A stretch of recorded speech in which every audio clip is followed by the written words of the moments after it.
और सलमान रुश्दी की किताब द सैटेनिक वर्सेस दिल्ली के एक बुक स्टोर में बिक रही है। इस खबर से अचानक सबको 4 दशक पुराना वो दौर याद आ गया है जब इस किताब के खिलाफ प्रदर्शन हुए थे और इस पर राजीव गांधी की सरकार ने प्रतिबंध लगाया था।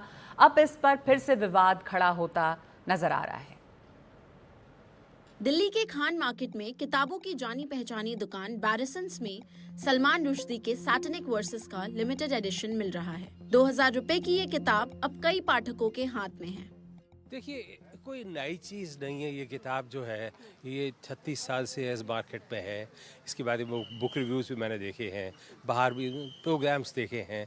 It's just that I wanted to see कि एक डिफरेंट स्टाइल ऑफ राइटिंग में क्या है, क्योंकि जो लिखा है इसमें ये तो आपको ऑल ओवर द वर्ल्ड सब जगह मिल जाएगा। आपको criticisms of Islam, praises of Islam and interpretations of Islam. ये भी एक इंटरप्रिटेशन है। एक्चुअली एज ए रीडर मुझे तो लगता है कि ये हमेशा से ही बुक शेल्फ में होनी चाहिए थी, क्योंकि देखिए at the end of the day अगर आप फ्रीडम ऑफ स्पीच की बात करें और सलमान रुश्दी ने actually Indian realities magical realism में ही कैप्चर करा है, तो it is actually pretty nice that we actually have a chance to read that अभी। 1988 में जब सैटेनिक वर्सेस छपी थी तब दुनिया भर में इसको लेकर हंगामा हुआ। ईरान ने इस पर फतवा लगा दिया, भारत में भी प्रदर्शन हुए और राजीव गांधी की तत्कालीन सरकार ने इस पर पाबंदी लगाई। लेकिन ईरान का फतवा अब बेमानी हो चुका है और दिल्ली हाईकोर्ट ने भारत में इस पर लगी पाबंदी हटा दी है। इधर किताब पर लगी पाबंदी उठने और किताब बिकने की खबर के बाद शिया पर्सनल लॉ बोर्ड ने इसे रोकने की मांग की है। सैटेनिक वर्सेस के ऊपर से जो रोक हटने की बात हो रही है, चाहे कोर्ट का मामला हो चाहे सरकार का मसला हो, इसके ऊपर पूरी तरीके से बैन लगा रहना चाहिए है, क्योंकि इसके अंदर मुस्लिम नजरियात की मजाक उड़ाया गया है। अगर इस किताब को मार्केट के अंदर आती है तो एक बार फिर से मुल्क का माहौल खराब होने का खतरा है। लिहाजा मैं भारत के गृह मंत्री, भारत के प्रधानमंत्री जी और भारत सरकार से ये अपील करूंगा कि इस विवादित किताब, सलमान रुश्दी की विवादित किताब को पूरी तरीके से भारत के अंदर प्रतिबंध रहना चाहिए।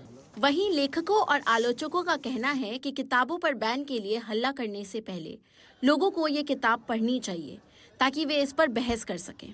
सलमान रुश्दी का उपन्यास सैटेनिक वर्सेस वापस अब बहुत वर्षों बाद भारत में बिकना शुरू हो रहा है और ये मुझे लगता है बहुत ही अच्छी चीज है, क्योंकि अगर पुस्तक पढ़ेंगे ही नहीं लोग तो उस पर बहस क्या करेंगे। और मुझे लगता है कि उपन्यास को किसी को इस बात पर बैन कर देना कि इससे कुछ लोग सहमत नहीं है, ये साहित्य के साथ अन्याय है। और जो लोग विरोध कर रहे हैं, मुझे याद आता है लोकसभा में जब पहले बहस हुई थी इसको बैन करने के लिए, तो शायद सैयद शहाबुद्दीन साहब थे, वो कह रहे थे कि ये पुस्तक तुरंत बैन कर देनी चाहिए। उनसे किसी और एमपी ने पूछा कि इसमें ऑब्जेक्शनेबल क्या है, आपत्ति क्या है, आपने पढ़ी है? तो उन्होंने कहा कि मैं इसको क्यों पढ़ूं जबकि मैं औरों को भी पढ़ने नहीं देना चाहता। तो ये तो अतार्किक बात हो गई ना। पुस्तक पढ़ी जाए, साहित्य के रूप में पढ़ी जाए, उस पर बहस हो, उस पर पक्ष विपक्ष और तरह तरह से लोग लिखें, तो वो तो सही बात होगी।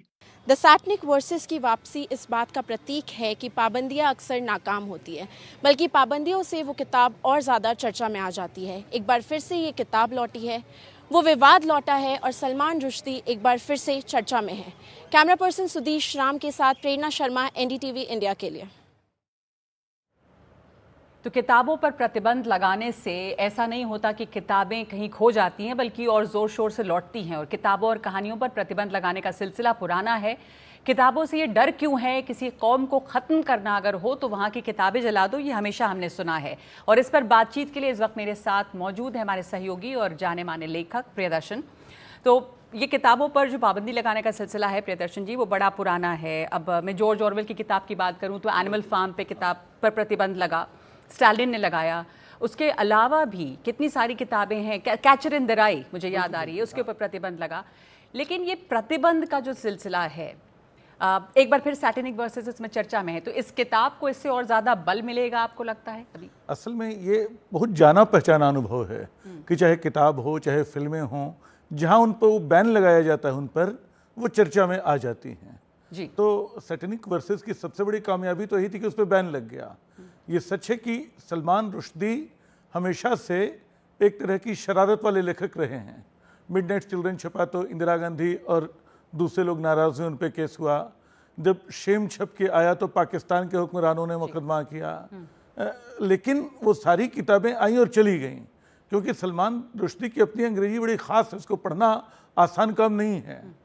जब सैटेनिक वर्सेस आई और उस पर ईरान से फतवा जारी हुआ और भारत में प्रदर्शन और पाबंदी लगी, तो अचानक वो किताब जैसे सलमान रुश्दी की पहचान बन गई, जैसे सलमान रुश्दी ने और कुछ नहीं लिखा हो।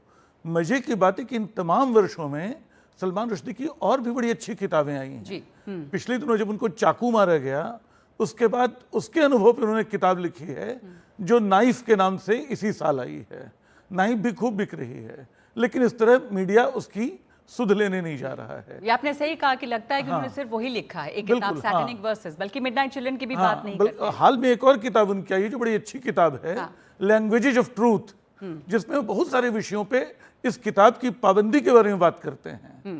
और हम देख रहे हैं कि आयतुल्लाह खुमैनी चले गए, सारी दुनिया बदल गई, वो किताब फिर लौट आई है। जी जी, इतने प्रतिबंध के बावजूद। लेकिन अब जब ये किताब लौटी है तो एक दफ़ा बुक स्टोर्स में है, पर शिया कम्युनिटी की तरफ से एक बार फिर आवाज़ उठ रही है और प्रधानमंत्री से कह रहे हैं कि आप इस पर प्रतिबंध लगाएं।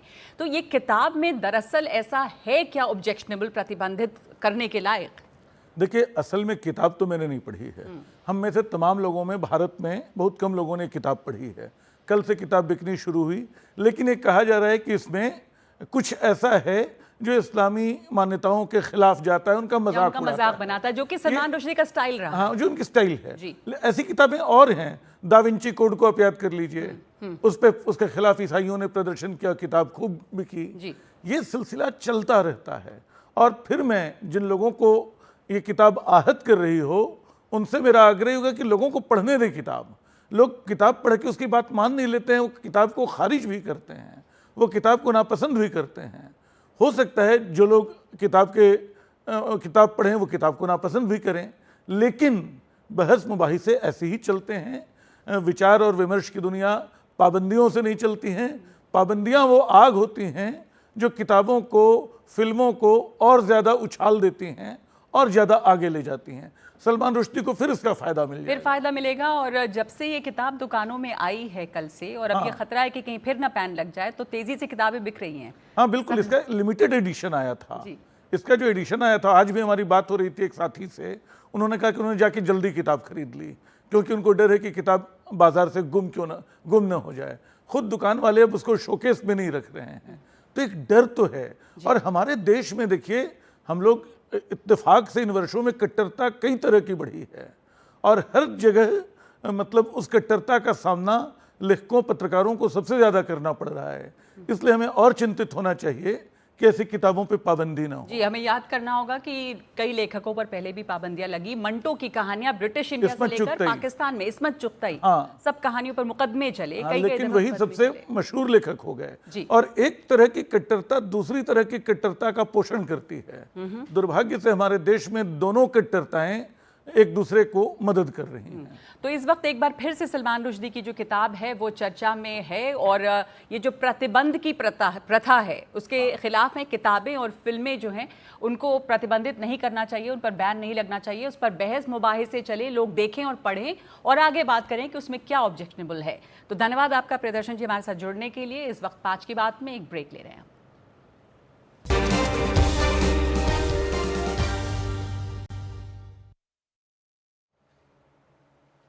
दिल्ली में चुनाव से पहले कांग्रेस और आम आदमी पार्टी में टकराव जबरदस्त हो रहा है। आप ने कांग्रेस के खिलाफ एक मोर्चा खोल दिया है। आम आदमी पार्टी ने कहा है कि केजरीवाल के खिलाफ कांग्रेस ने केस किया। कांग्रेस ने सारी हदें पार कर दी। अजय माकन ने केजरीवाल को देशद्रोही बोला।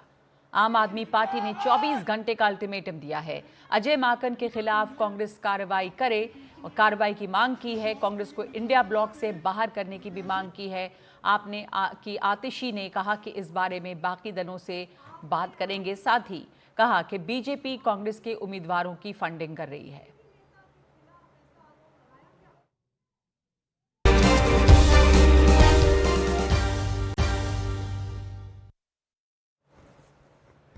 और अब आपको दिखाते हैं महाकुंभ पर हमारी महा कवरेज। प्रयागराज में महाकुंभ को लेकर किस तरह से सुरक्षा के इंतजाम हुए हैं और अंडर वाटर ड्रोन का प्रयोग किया जा रहा है, देखिए ये रिपोर्ट।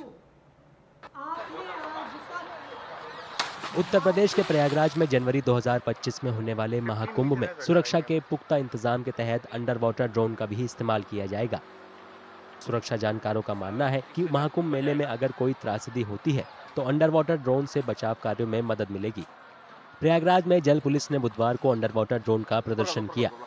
ड्रोन गहरे पानी में किसी भी संदिग्ध वस्तु या लोगों का पता लगा सकता है। इसके अलावा इससे रेस्क्यू ऑपरेशन तेजी से चलाया जा सकता है।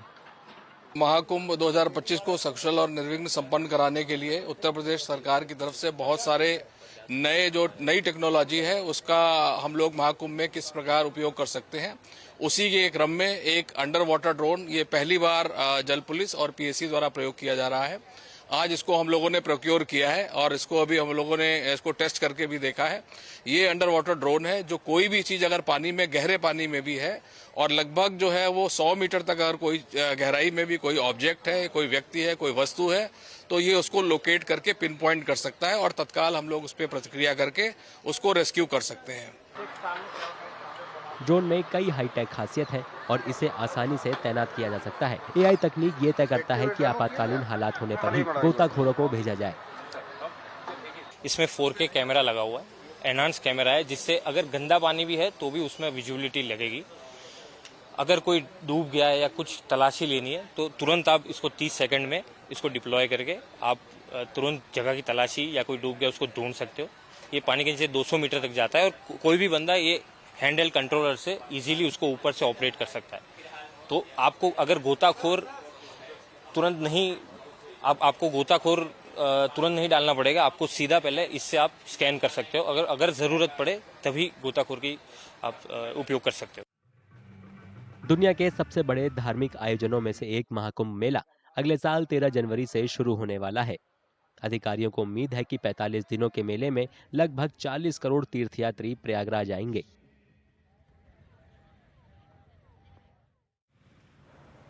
प्रयागराज में महाकुंभ के रंग में हर कोई रंगा हुआ है। देखिए कुछ लोक गायकों की पेशकश।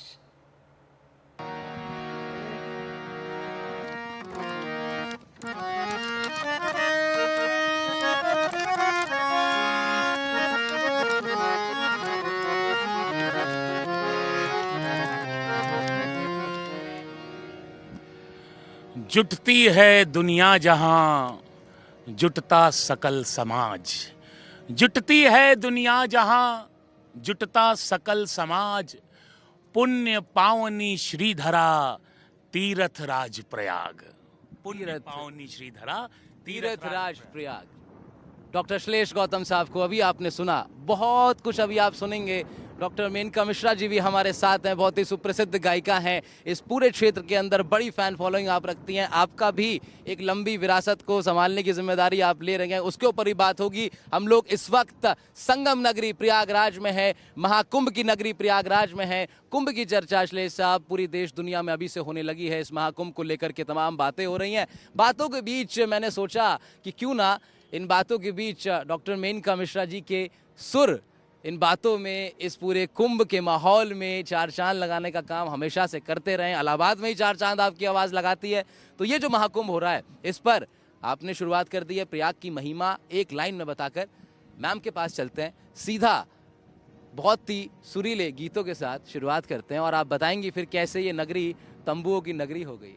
जी बिल्कुल, ये रचना श्लेष भैया जी की है, जिन्होंने बहुत खूबसूरत लिखा है। इस समय क्या माहौल बन जाता है और ये पूरा शहर एक्चुअली तंबुओं का शहर हो जाता है। तो रचना जो है श्लेष साहब आपकी है? जी जी जी हाँ। तो बहुत गजब हो गया, तो बहुत अद्भुत हो गया। मतलब राइटर भी यहाँ पर है और सिंगर भी यहाँ पर है। मैं बताना चाहूंगा, जब इनके सुर से जब वो सजेगी ना तो फिर वो एक बहुत अलग ही ईश्वरीय वरदान की तरह लगेगी। मैं चाहूंगा उस गीत को आप मेनका जी से सुने।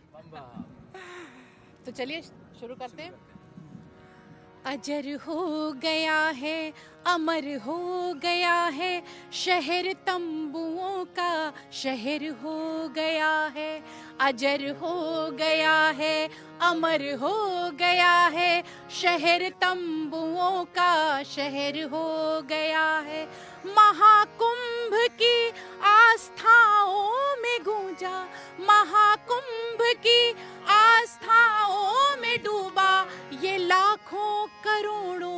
घर हो गया है, अजर हो गया है, अमर हो गया है, शहर तंबुओं का शहर हो गया है। नियम का ये 1 महीना माघ मेले का होता है। जब आदमी आत्म संयम के साथ रहता है, आत्म चेतना के साथ रहता है, बहुत आचार विचार व्यवहार में जिसे कहा जाता है कि एक पवित्रता ले आता है। कम खाना और किसी तरह का उस तरह के उसमें कामों में नहीं रह के सिर्फ भजन में, कीर्तन में और कहीं ना कहीं ईश्वर के प्रति और अध्यात्म के प्रति अपने आप को समर्पित कर देता है। वह ये पूरा माघ है जिसमें कि अमावस्या का स्नान होता है, जो अमावस होती है जो माघ की, और फिर बसंत पंचमी शुक्ल पक्ष की 5वीं तारीख को माघी पूर्णिमा होता है, और उससे पहले मकर संक्रांति का। बहुत शुक्रिया आप सभी लोगों का इस बेहद ही खूबसूरत शाम के लिए। बहुत शुक्रिया मैम आपका। भी एनडीटीवी का बहुत शुक्रिया, आप लोगों ने बिल्कुल शाम बना दी। दोपहर से शाम हो गई और हमारा गाते गाते मन नहीं भरा, लेकिन मजा आ गया। Thank you so much NDTV. कैसा लगा सर? शब्दातीत, शब्दों में बयान करना मेरे लिए संभव है, और आप लोग का बहुत आभार एनडीटीवी का और मेनका जी का। और निश्चित तौर पर ये एक ऐसी अविस्मरणीय शाम रही जहाँ पे हमने अपनी कविता को, अपनी परंपरा को, अपनी संस्कृति को जिया है। और क्या ही अच्छा एक मतलब जिसे कहते हैं वातावरण बना देना, और सचमुच ये मेरे लिए एक अविस्मरणीय शाम रही।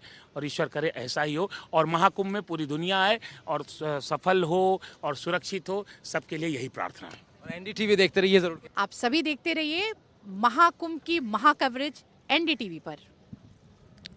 हो कोई भी भाषा, हो कोई भी एज, देखते रहिए महाकुंभ की महाकवरेज सिर्फ एनडीटीवी पर। जय हो, जय हो, जय हो, जय हो, जय हो। तो एनडीटीवी पर लगातार आपको महाकुंभ का कवरेज हम दिखा रहे हैं, और इसी तरह से राहुल भारद्वाज से बात की है कुछ साधु संतों ने जो महाकुंभ में जुटे हैं। तो देखिए यहाँ पे संतों लोग बैठे हुए हैं।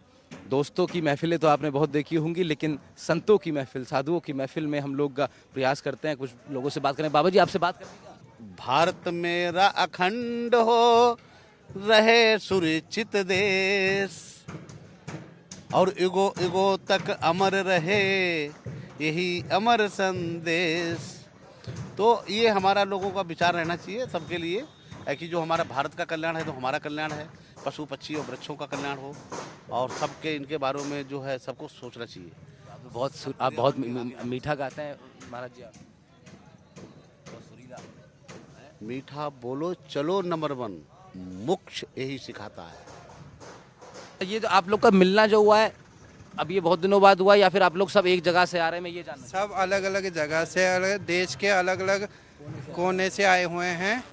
और इसमें क्या है को सब बड़े बड़े तीर्थ स्थानों के महंत जी महाराज जी हैं। ये हरिद्वार के कुठारी जी महाराज हैं, काशी से आए हैं, नेपाल से आए हैं, सब अलग अलग जगह से आए हुए हैं। आनंद हर समय रहना चाहिए अपने अंदर, चाहे मर भी जाए एक घड़ी, कोई भी मर जाए, हमारे इतने लोगों में से कोई मर जाए, अभी हम लोग साला घी के पकौड़े बांटेंगे यहाँ। अब तुम लोगों में कोई मर जाए अगर जो एक, तो उसके यहाँ रोटी नहीं बनेगी 3 दिनों तक, भूखे मरवा देंगे, कहेंगे दूसरे घर से रोटी लाओ। होता है ऐसा ना, और हमारे यहाँ तुरंत कढ़ाई चढ़ा देंगे। हर राज्यों से, प्रदेशों से और कुछ विदेशों से भी आने वाले साधु संत हैं। तो अभी हमारे यहाँ सिंहस्थ और महाकुंभ का आगमन हो रहा है बहुत जल्दी में ही, और जनवरी मकर संक्रांति में पहला प्रथम स्नान होता है, तो सभी यात्री आने लग जाएंगे उससे पहले से ही। तो उससे 1-1.5 महीने पहले से सभी साधु संतों का आगमन यहाँ पर होता है। तैयारी चल रही है। हाँ, तो उसके लिए सब पहले से सारी अपनी अपनी व्यवस्थाएं करते हैं, टेंट तंबू लगाते हैं। जो भी यात्री हैं, भगत लोग हैं साधु संतों के, अनेक जगह से आते हैं, तो उनको ठहरने की, रहने की व्यवस्था, और भी सरकार की तरफ से नाना प्रकार की व्यवस्थाएं हैं। लैट्रिन बाथरूम हैं, टेंट हैं, शिविर है, पानी का काम है, और सारी सुविधाएं, सारे साधन और सारे कार्य अपनी गति से अपना रूप दे रहे हैं धीरे धीरे। और सभी साधु संत अब क्या करें, गंगा जी की इस त्रिवेणी की बालू में और पुलिन में बड़ा मधुर संगम लग रहा है, साधु संतों का भी संगम और त्रिवेणी का भी संगम। तो संगम नगरी प्रयाग में हम लोग मौजूद थे, और हम लोग आए थे बस जूना अखाड़े का ये पूरा जमावड़ा आप देखिए बनने वाला है, धीरे धीरे तैयारियां पूरी लग रही हैं। और इस बीच लगातार अब जो है शुरू में मैंने कहा था दोस्तों की महफिल तो आम बाहर देखते हैं, लेकिन संतों की महफिल क्या होती है, उसका क्या जो है एहसास होता है, आनंद होता है, वो आप ले सकते हैं। उसके लिए आपको आना पड़ेगा, इन सब के बीच बैठना पड़ेगा, थोड़ी हिम्मत करनी पड़ेगी, और अगर ये डांटे तो वो डांट सुननी पड़ेगी। सही कहा। जिसने डांट को सह लिया वही ज्ञान लेके जाएगा फिर जूना अखाड़े से। सही कहा। नमस्कार।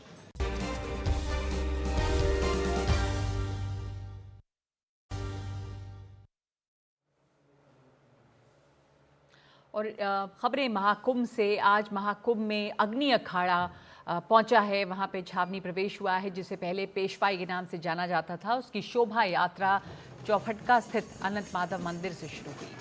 अग्नि अखाड़े का छावनी प्रवेश पुराने शहर के कई इलाकों से गुजरते हुए मेला क्षेत्र में हुआ। करीब 10 किलोमीटर लंबे इस छावनी प्रवेश में अग्नि अखाड़े से जुड़े तमाम साधु शामिल हुए। ये जुलूस भव्य तरीके से चला, जिसमें घोड़े, पालकी, रथ, बग्घी और चांदी के ओहदे पर सवार होकर साधु संत मेला क्षेत्र में बने अपनी छावनी में प्रवेश कर गए। पूरे लाव लश्कर के साथ आज मेला क्षेत्र में तीसरे अखाड़े ने प्रवेश किया है। अभी 10 और अखाड़े मेला क्षेत्र में आएंगे। सब अखाड़ों के शिविर बनने का काम तेजी से चल रहा है।